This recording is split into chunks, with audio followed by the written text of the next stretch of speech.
Hello everyone, welcome back to a brand new video.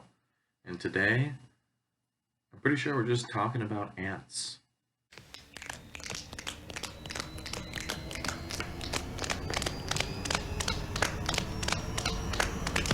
Ants! Ants! Ant-Man! I mean, if I'm being honest, Ant-Man, it's a pretty fun character. I always thought of Ant-Man as a fun little diversion from the bigger scale of the MCU. I think that about both movies. I'm going to dive into my thoughts on both movies, Ant-Man and Ant-Man and the Wasp. I'd say they're relatively similar, but and at the very end, I'm also going to share my thoughts on Quantumania, which is coming out in a couple days. And I already have my tickets for it, and I'm going to go see it. But after watching essentially both Ant-Man movies back to back, it's kind of changed my outlook on how I'm going to feel about Quantumania going into it. Yeah, let's just dive right into the first one. There was a lot of it's been trying to get made for a while. Edgar Wright was involved from the beginning, and I think, and he was unceremoniously and unfortunately taken off the project. He still remained on as a producer and a writer, and that's mainly because he was the one that got Paul Rudd cast in the lead role. So I think that was a good pick. Joe Cornish, who directed Attack the Block, he was also thrown in as a director, and he's also a writer on this. Also a writer on this is Adam McKay, and I feel like that's a very fun crowd for that, and also Paul Rudd is credited as a writer. But it is a fun little team of writers, and then we have Peyton Reed directing these two movies along with Quantumania. I'm gonna get the Peyton Reed in a little bit though. Right now we are still in like Marvel's like origin movie era. We have like it's the classic Marvel formula here. Essentially, I feel like I don't need to explain it since it's been hammered so many times in other MCU movies and even like other comic book movies in general. But again, as I said, it I love the small scale of these two movies. I feel like they are very contained. You don't necessarily have to have seen a lot of the other Marvel movies to know what's going on. Sure, there's a little in the first Ant-Man. There's a reference to Sokovia lifted out of the sky in Age of Ultron, but that's like uh, it's something that yeah, it's disposable. If you know, you know. If you don't know and you haven't seen Age of Ultron, you can kind of put together why like that joke in the movie works. Speaking of the jokes in this, I just love this sly humor. This is really up my alley when it comes to the humor. Uh, this and Ant-Man and the Wasp really nail it, mainly just because of the supporting cast. If I'm being honest, I love Michael Pena, David Dastmalchian, and Ti in these, and in like this little group of misfits role, and I really enjoy it, and they really actually added to just how different it felt in the MCU, and I really enjoy that. When it comes to Paul Rudd himself, I think he's great as Scott Lang, although I would say that it's hard to imagine him as a superhero before Ant-Man, and now after that, I can really it's like the image that he's tied to at this point. But Paul Rudd is still great as an actor. He has nailed it in every appearance, in every performance he's done as Scott Lang, and I am very glad that we're going to see him again on this big of a scale in Quantumania. I guess this part also applies to the second one. I have never really cared about hope in these movies. I don't know if it's the writing. I don't know if it's Evangeline Lilly.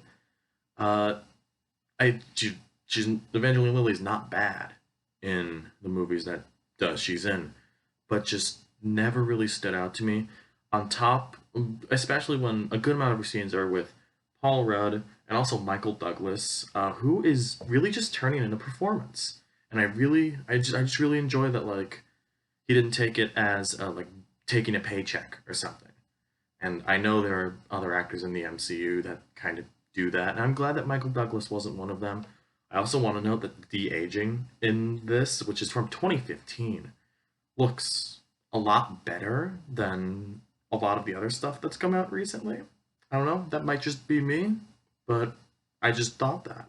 And as I was watching the first Ant-Man movie, I was just thinking about, I don't remember how giddy uh, Darren Cross was. I had to remember his name for a second, but Corey Stoll playing Darren Cross, he had a little bit of a whimsy in him, and I just didn't remember that from the other times I've seen this. And it made him feel like a little bit more of a psychopath than I remember, and it was a nice touch. Darren Cross is not one of my favorite villains in the MCU as a whole, but it added to this weird madcap vibe that was going on in the first Ant-Man, and I really enjoyed that. And also, it might just be that I like a good heist movie as well. I love a lot of the Oceans movies, like like Oceans 9, 10. Oh, it's not 9 actually. It's 10, 11, and 12, and then there's an 8, and there's a 9 happening. But then I just like a good heist movie, if I'm being honest. And just the first Ant Man was right up in my wheelhouse for that. Uh, for 2015, I think the effects were really good. Maybe it was because that the Marvel machine wasn't like churning out more and more content as we have seen in more recent examples. But I thought the effects were generally pretty good throughout this movie, especially like it felt realistic, but it still really uh, it still had that playful feeling though that is constant in these two Ant-Man movies. And out of all of the suit designs, I'm not really a stickler when it comes to like the costume designs in superhero movies, but I think this version of the Ant-Man suit is my favorite. I think it's the most iconic looking one. That's like whenever I think of Ant-Man, that's the suit that comes to my mind. I It's always been an issue with all of them. I think the costumes are getting slowly and slowly over designed, especially with like the lines. I don't know. Only a few characters can pull it off, in my opinion, and Ant Man is not one of those characters. And now we come to the director, Peyton Reed, which he's gotten some flack for like not exactly having an insane visual style, which I get. They're like not everybody's gonna be on the level of Sam Raimi. Peyton Reed's not an auteur or anything. But for these type of movies, I think it gets the job done. And of course, he's gone on to direct some pretty good episodes of The Mandalorian. I mean, hell, he's the first director to have an entire MCU trilogy on his own. I feel like that's a testament to something. And I just feel like he has been nailing the vibe of these two movies. Well, and I would say this first one more specifically, because I'm going to get into Ant-Man and the Wasp in just a second. I guess I'll just end my thoughts on the first Ant-Man with I think it's a pretty underrated movie. I don't really think people talk about this one enough or have this high up on their list, and I think it should be higher. It's a really fun movie. I think so much of the cast is just charming and at the top of their game, just having fun. And sometimes you just need a movie to do that when you're like on the level of like you have these massive crossovers like Civil War, Infinity War, Endgame, and all these other crossovers. It's really nice and refreshing to have small, this little pun intended, I guess, this small character that can jump around, but not necessarily like be necessary in the whole canon, but can still be enjoyed, which is more of an issue in Ant-Man and the Wasp, which I will get into right now.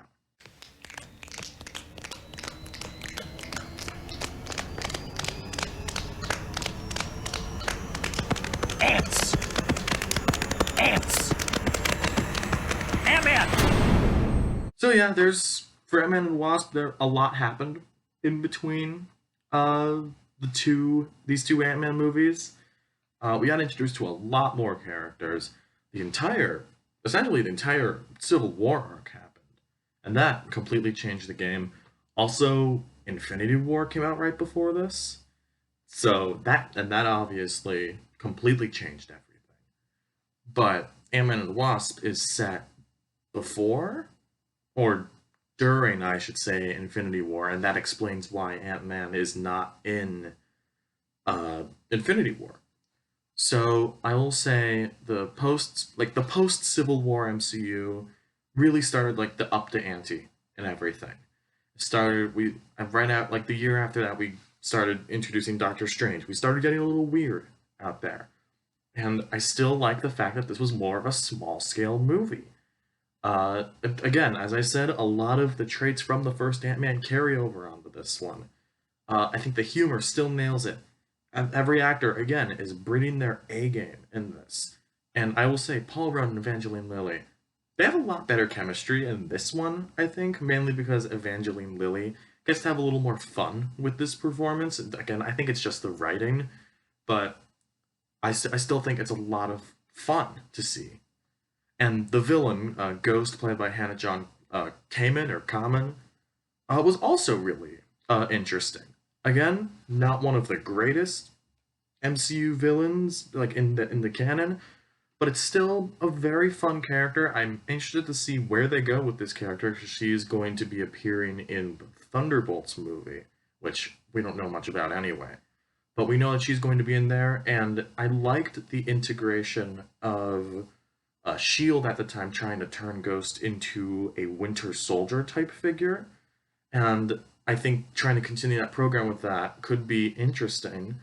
And I think they could pull from that and do, and maybe even pull some storylines for that for Thunderbolts. I don't know if they're going to do that or not, because I don't know what they're doing with Thunderbolts. But I feel like that could be an interesting route to go, even if it's like a B plot or something. I feel like that could be a good way to involve all the characters, especially since Bucky is going to be leading that group. Okay, I'm getting off track. I'm getting off track. Well, Michael Douglas is back, obviously, and we also have Lawrence Fishburne as Bill Foster in this, and I liked their little rivalry that happened. I don't really know. They kind of went into it. I think they had a young Lawrence Fishburne CGI, where I think it was a combo of Lawrence's son, and then they put his face onto him as young, and that also looked really good. I think that looked good for effects as well. I think the effects also hold up in this movie because they just really they weren't like overworking themselves at this point, but that's a whole different conversation. Michelle Pfeiffer plays Janet in this, and granted, she doesn't get a lot to do, but I don't blame him because since she essentially appears right at the end of the movie, and I like her as Janet out of what I've seen.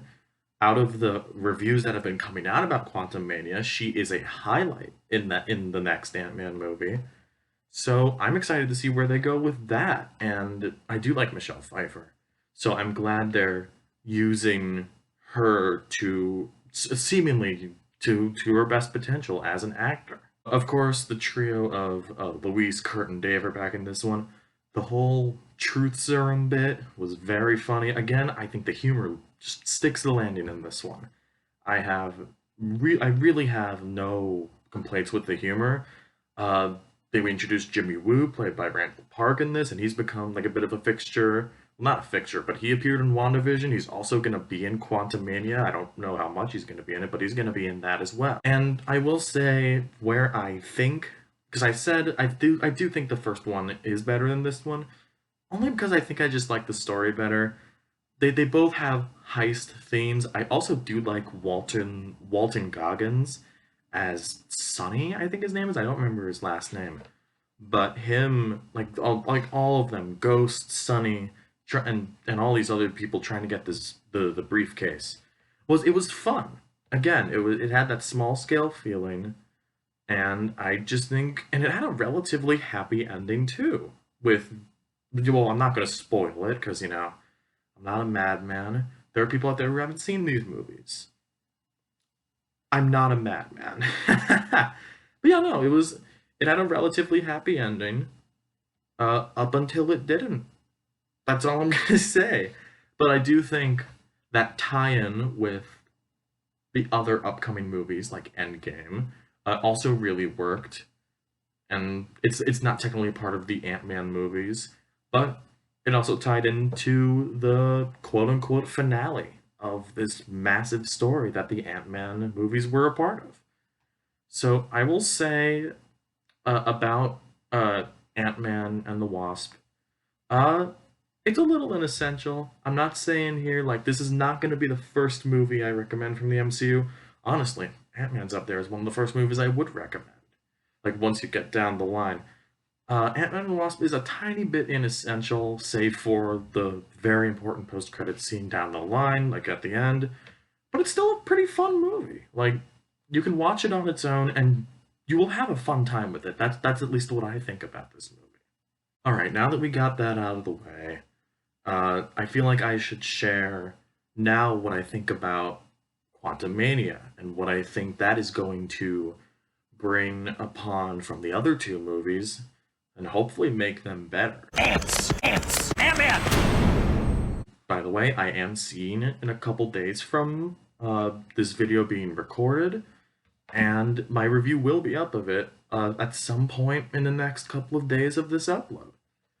And knowing some details about Quantumania, I don't know everything about it, but it largely seems like they are not going small scale with this movie, if that has not been obvious enough.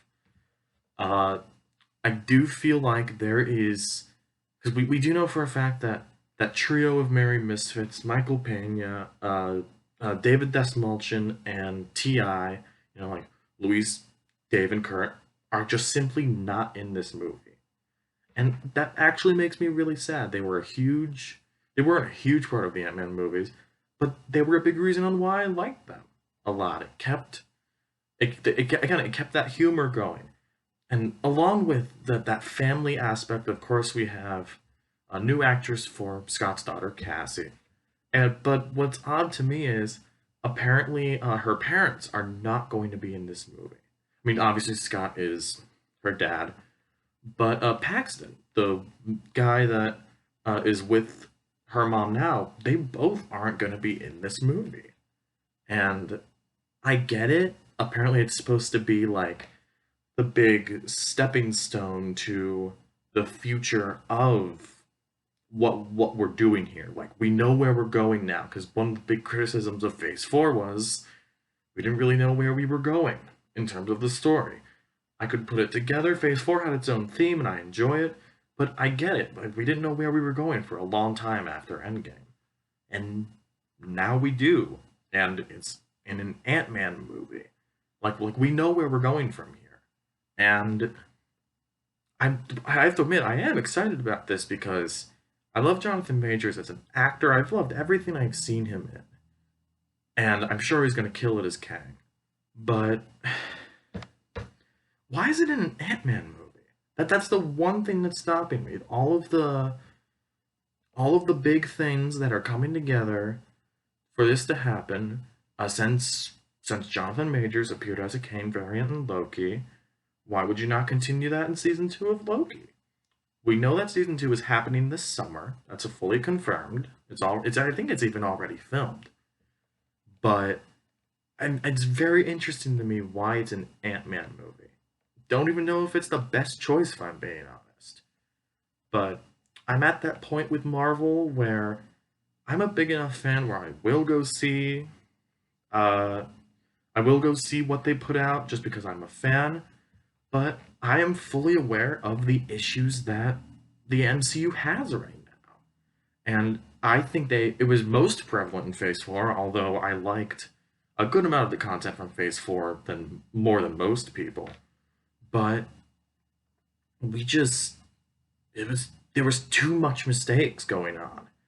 And if that starts to bleed into Quantum Mania and especially Guardians of the Galaxy 3 and all these other upcoming projects from them, I'm a little worried that we're just not going down the right path with this. And as much as I love Jonathan Majors, as much as I'm hoping to love what he brings to the role of Kang, there's a lot at risk here. This is going to be I feel for a lot of people, Quantumania is going to be a make or break movie. And I guess that's just my thoughts on it. I hope I enjoy Quantumania. I do enjoy the other two Ant-Man movies for what they are. But the reasons I enjoy them for what they are seemingly just not present in Quantumania.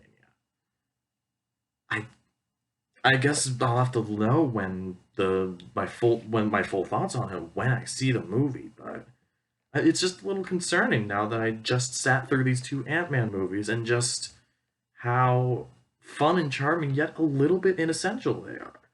Maybe they are putting a lot of essential parts in this just to get people to see like the Ant-Man movies, but I don't know, that's just me. Well, either way, I guess that's my thoughts on Quantumania and overall, I guess the future of Phase 5 at this point. So, yeah, now I should ask you, since the video is practically done, what do you think about the two Ant-Man movies and the future of Marvel? Is it concerning you about about where they're going with this? Are you still gonna be in for the ride? Are you gonna be there in theaters? Are you gonna wait for Disney Plus for the Disney Plus at some point? I never know with Disney anymore. And are you are you just gonna not watch it at all? Leave your thoughts in the comments below. Subscribe today if you want, and I'll see you in the next video. See ya.